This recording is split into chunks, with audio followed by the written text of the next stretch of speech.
Welcome to Coaching Voices podcast, where my goal is to help you gain deeper insights into professional coaching. Here, we bring diverse perspectives and expert insights from the world of coaching by engaging in conversation with seasoned coaches and industry experts.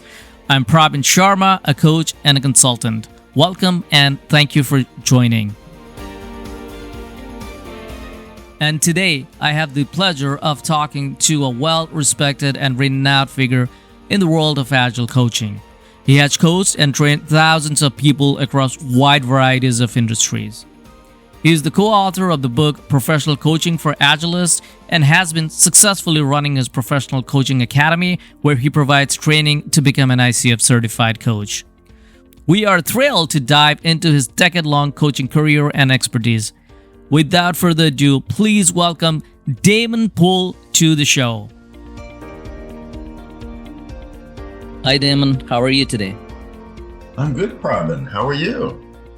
I'm good. Thank you so much for asking. Let's start off our conversation by talking about your coaching journey. Sure.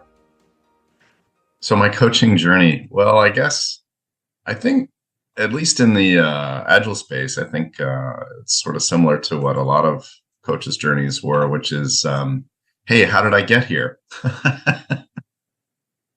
So I was doing a lot of explaining of Agile to people at the company that I was at the time, a software tools company.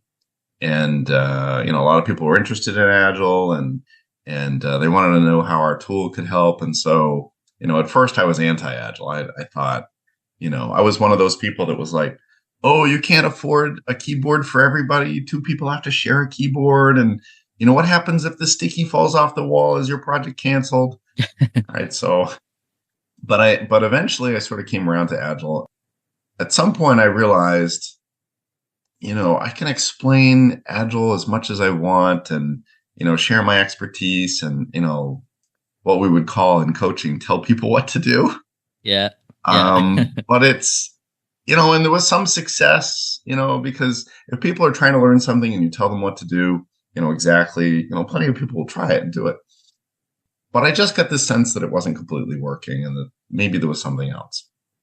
Then I read Lisa Adkins' book, and I think a lot of people, at least in the Agile space, have Lisa Adkins as a coaching hero. Yeah, and that's a Bible for a lot of people. Yeah, absolutely. And there's a lot of great stuff, and she's wonderful. She's a wonderful person as well. If you ever meet her in person, wonderful speaker, lots to say, lots of experience. That said, her focus is more in the Agile space than really in the what you might call pure coaching space. If you think of ICF as sort of pure coaching, as a something coach, you're likely going to share that expertise as well. But when you're, coaching in alignment with the ICF markers and stuff, none of that expertise comes in. So I don't know that I really had like a hero in the coaching space per se. But I would say that, I learned a lot from my mentors at the International Coaching Academy, which is where I got my training.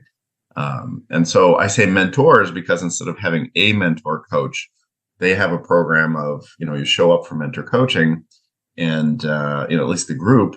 And, there might be this coach or that coach. And so it was really interesting. One coach was sort of, militant. Another was like, hello, how are you? Right. So it really was a mix of things, which usually I don't really appreciate too much. But anyway, so I read Lisa's book and I started doing some of that. And then,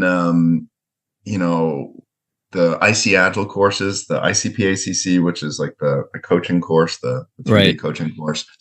So I started teaching that when I was at Eliason. Put it together, started teaching it.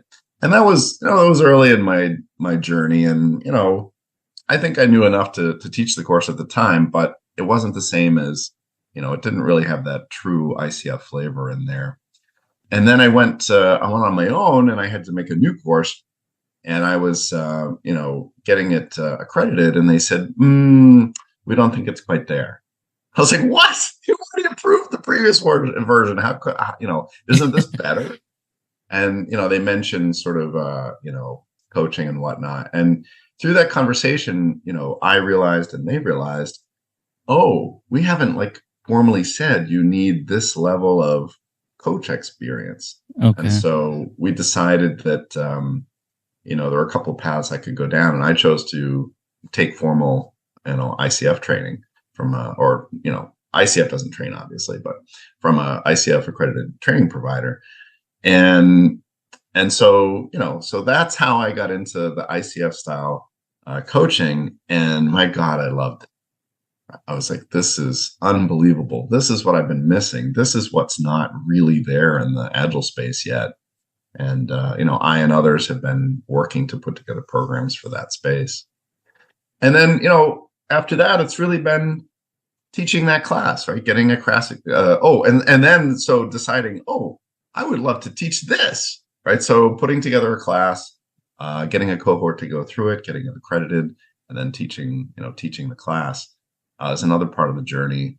And right now I have a level 1 program, and we're in the final stages of putting together and submitting for a level 2 program, which is very exciting. That's awesome. And Absolutely. I think you learn a lot from going through somebody else's program, but putting together your own program, it's like, I'm not sure I know this. How can I go and find out more about this and learn more about that? So it's, that's been a big part of the journey as well. Thank you for sharing that information. I mean, I'm also a big fan of you. You've been very, very instrumental to me as well, personally, honestly. Thank you. And you have helped like countless people in your journey for sure. And getting into this ICF, you did mention about ICF style of coaching. Can you please elaborate on that one? Yeah, it's hard to say. I wish there was a better phrase than ICF style, because there are other coach training accreditation organizations, like the International Association for Coaching, which is fantastic as well.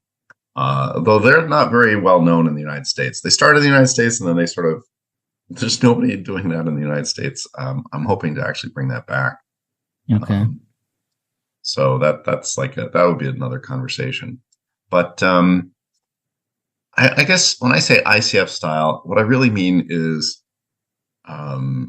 coaching from somebody that's been trained in the discipline of coaching itself, as opposed to agile coaching or sports coaching or executive coaching.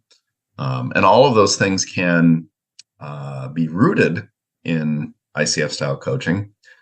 But there's really a difference between somebody who has been trained in the discipline of coaching and somebody who is not, right? So I think there are a number of coaches out there that have been to like Uncle Bob's School of Coaching.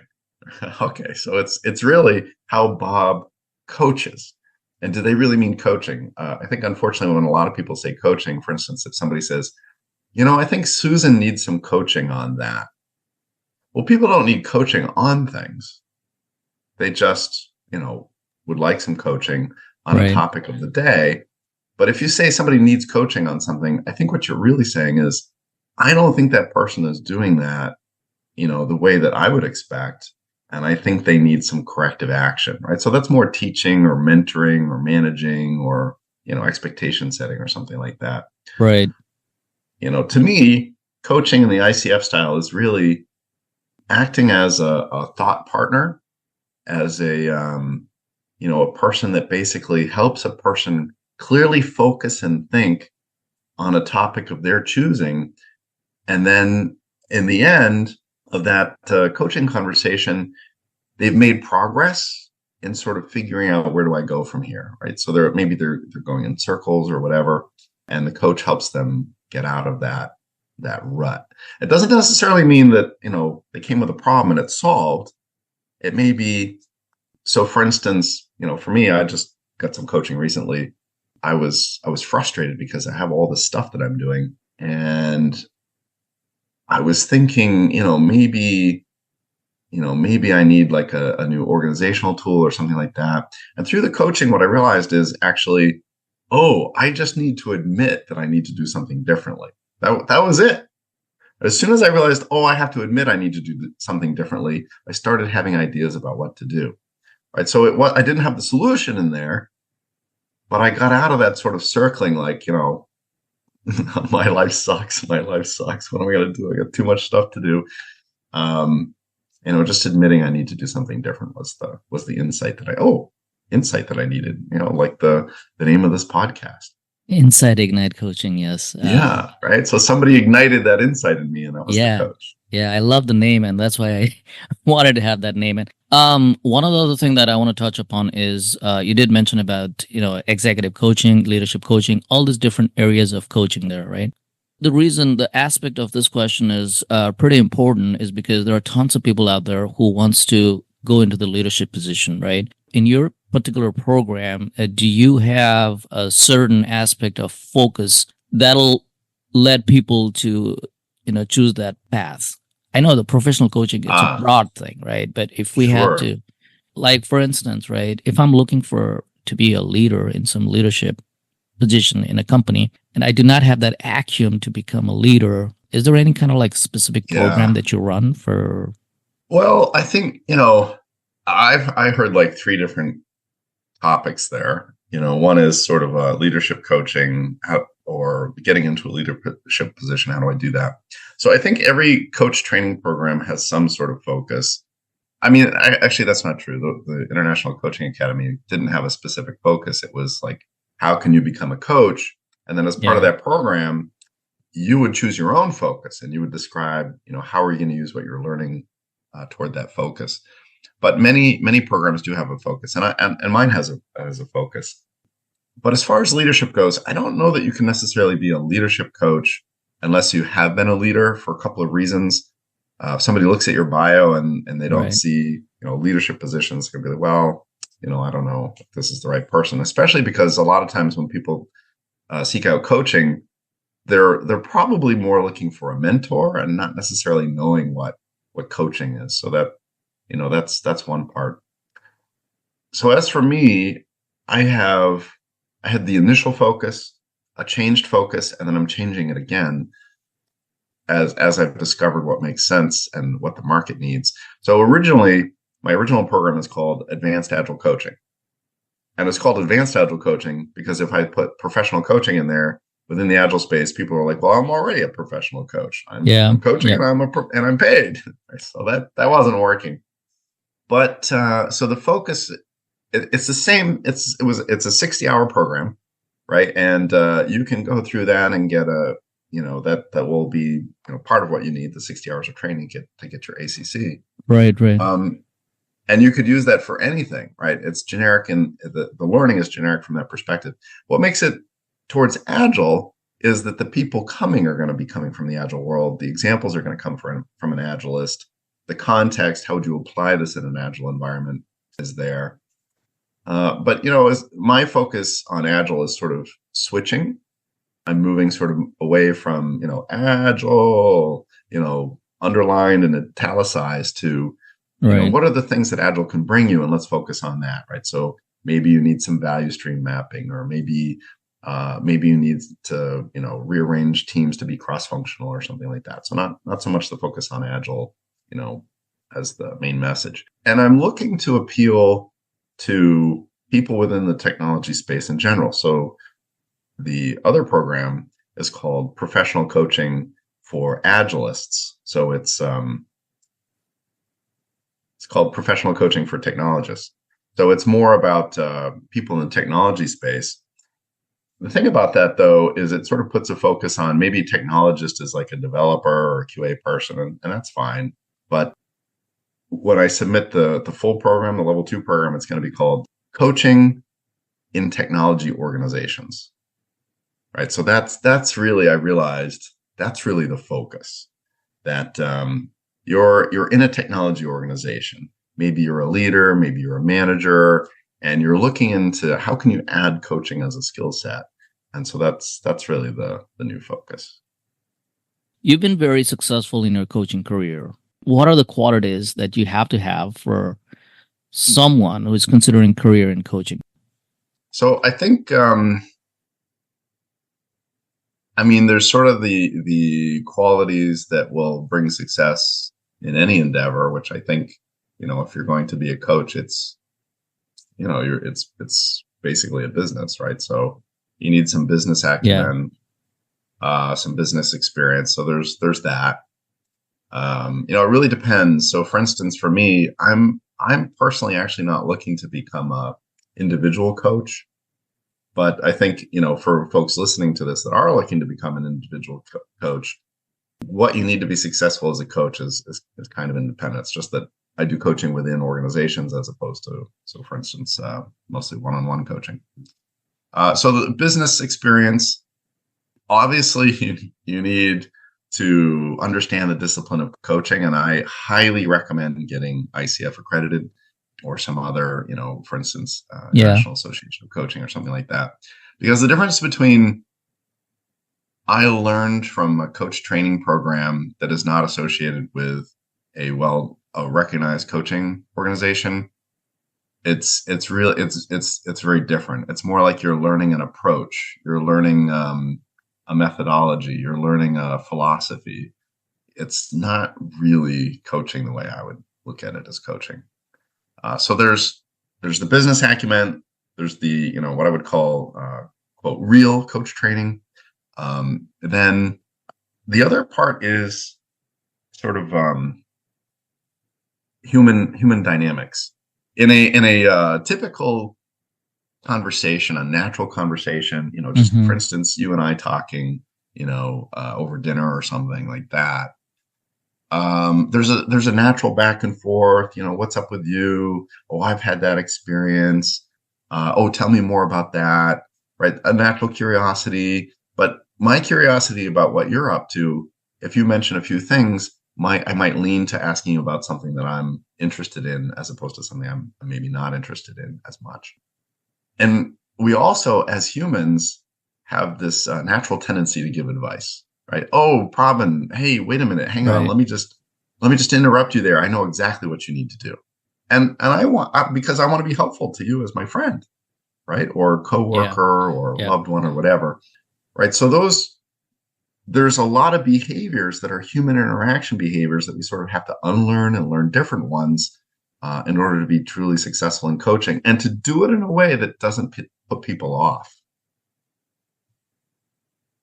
Mm-hmm. What are the advice you want to give for somebody who's considering career as a coach?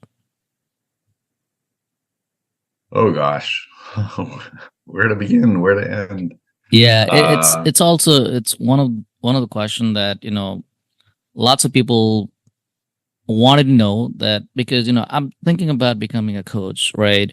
So I'm coming here to get some kind of advice from you, right? So I heard that a lot from so many different people. Even they come to me as like, Robin, I'm thinking about becoming a coach. What advice you have for me? And I get stuck to answer that. It's because I don't know where to start. So, well, sure. So, it reminds me of an experience I had when I was first putting together a coaching program for Scrum Masters in the Agile space, right? Scrum Masters and coaches. Yeah. But the first one was sort of more targeted towards Scrum Masters. And somebody called me up in the beginning of that when I hadn't quite put the syllabus together and said, oh, what's required for this?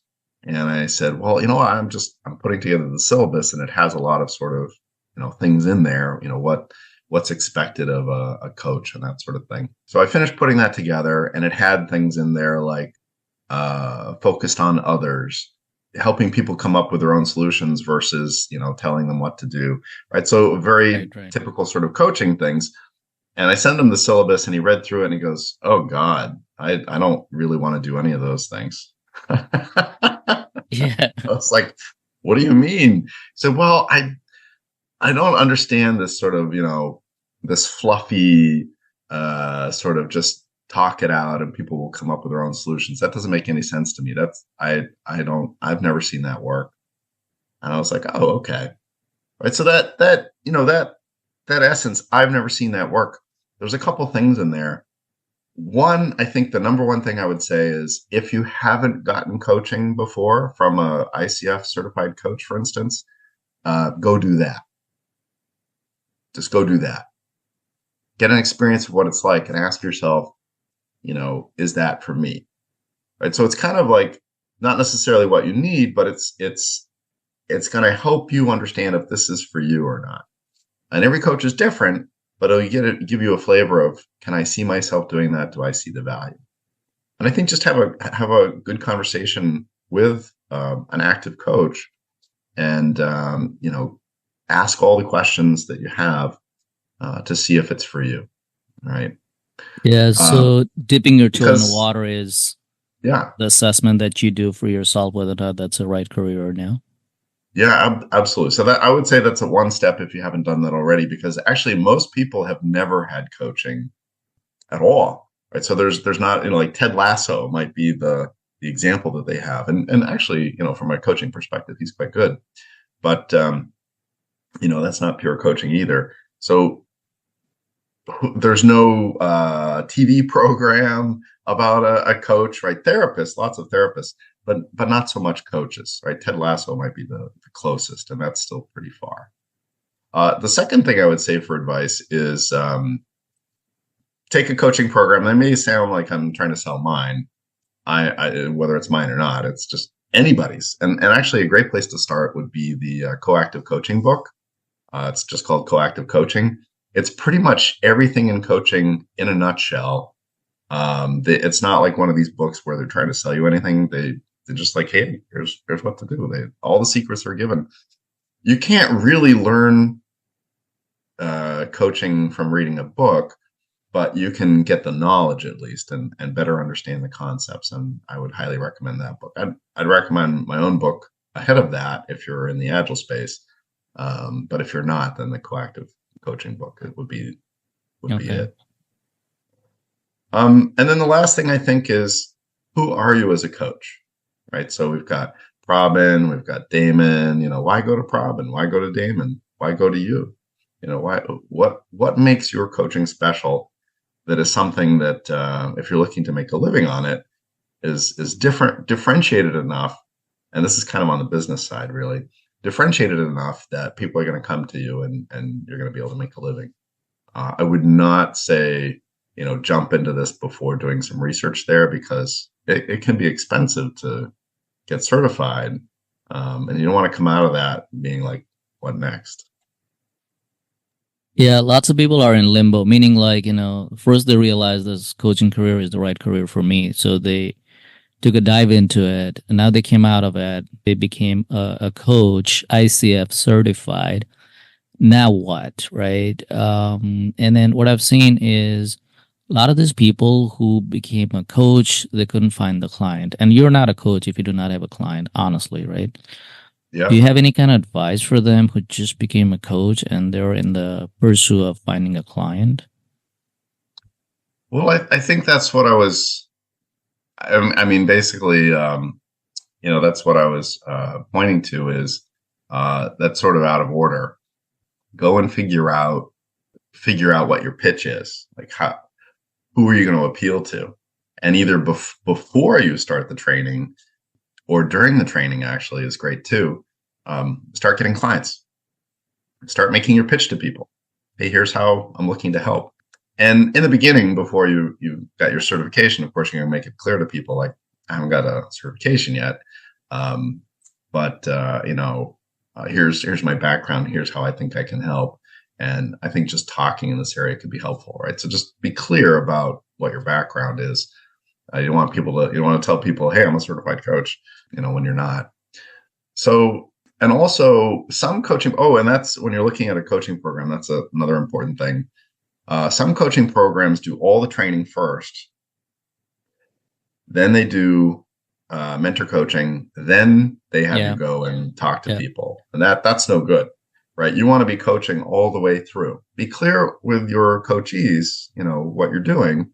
Hey, I'm in training. I'm a coach in training, right? Make it clear. I'm a coach in training. And so then, you're you're talking to people and you make your pitch and they say, well, I don't know that I need that. If that's all you're hearing, you got to work on your approach, right? So don't leave it to the end. That's basically what I'm saying. Don't leave it to the end. If I may ask you this, I know you've been doing this for ages and you love it. You live coaching, right? What's the most rewarding aspect of this coaching? Why you're drawn more into it? Well, I don't know.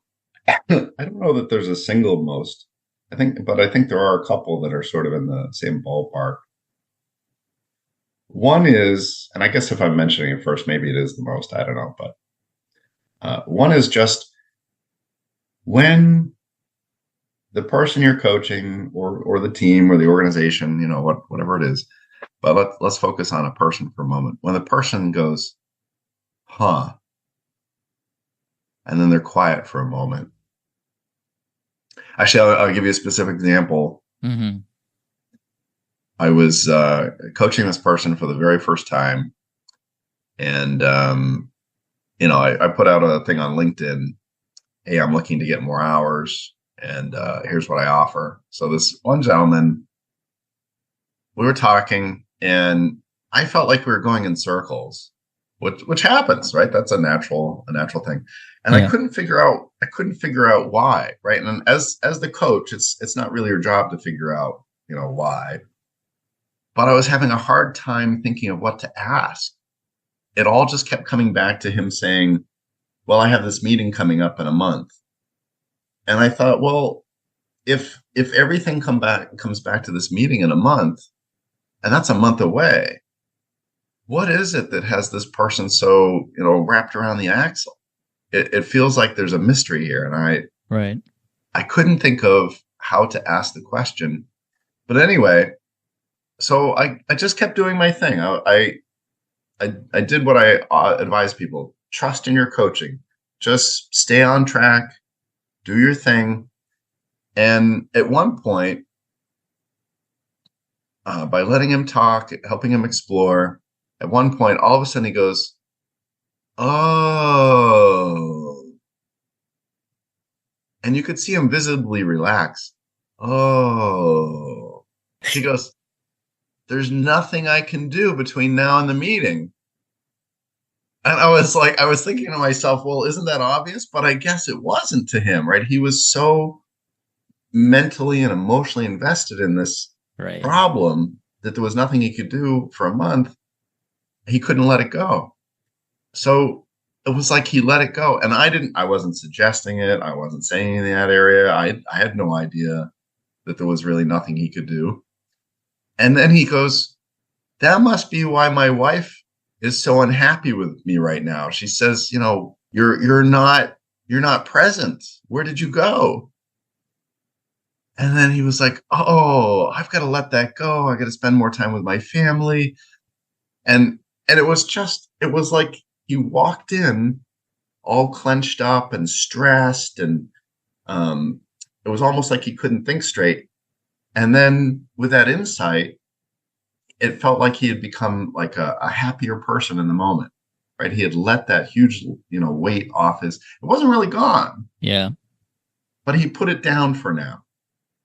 So that I felt like, wow, that's better than giving somebody a good meal or an ice cream or something, or, saying, hey, your haircut looks nice.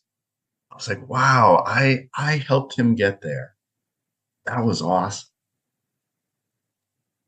That's the inner satisfaction. It just sticks to you forever. I'm pretty sure. We're coming towards the end of this program. Is there anything that you want to add to that you feel like we have not touched upon? Please feel free to do it. Sure. Yeah, there's this thing I like to talk about, which is kind of, I don't know, there's this magic of coaching. And I'm sure you've noticed this as well. It's not something that you notice right away. It takes a little while. Mm-hmm. But I call it magic because there are these human interaction things and sort of human behaviors that are there, and you might not notice them unless you sort of focus on human behavior. And all these little quirks of how the mind works that are really interesting to see. And as a coach, it's not like you're trying to, exploit them, exploit these things or take advantage of people or anything like that. But it's just,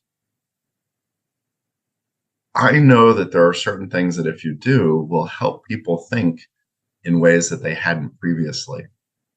A simple one is, I think people have a hard time pausing to reflect, right? Especially if they're talking to another person and I, so if I ask you a question, you might be like, oh God, I got to have the answer right now. Oh, I don't have the answer right now. Yeah. And so this one gentleman I was coaching said, I'd have to think about that. And then you could see he wasn't.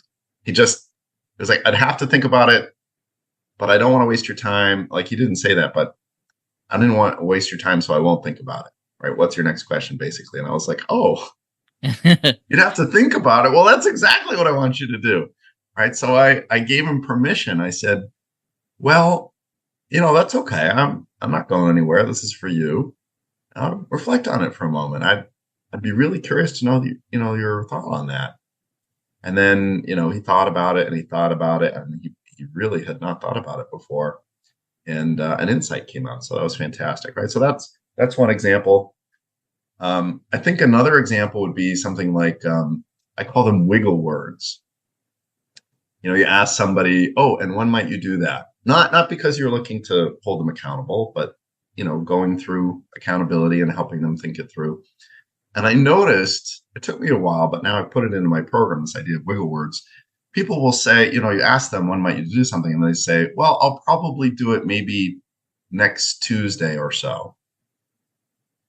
Oh my God, they're not going to do anything, right? Probably, maybe, or so. So there's all these wiggle words that really, when you hear them as a coach, you can know you're not done coaching. You're not really at the stage of, next steps or anything. Mm-hmm. There's a reason why they're not being definitive or excited. And as a coach, we need to figure it out. So examples of wiggle words are maybe, probably, soon, somebody, we, I suppose, I guess. Right. And as soon as you become aware of these words, you hear them all over the place. It's amazing. I never noticed it before in my life, how many cues people give you as to what they're really thinking, even when they don't know. Yeah, thank you. And with that reflection, I would like to close our conversation. Thank you so much for being a part of our Coaching Voices podcast. Have a great day. It's been my real pleasure, Prabin. Always enjoy talking to you, and thanks for the opportunity. Those questions were really a lot of fun to answer, and I think actually I got some insight out of it as well. So thanks for that. Thank you again. That was Damon Poole, a certified ICF coach, author, and a trainer, and in conversation with Prabin Sharma on Insight Ignite Coaching Voices podcast. You can contact Damon at damonbpoole@gmail.com.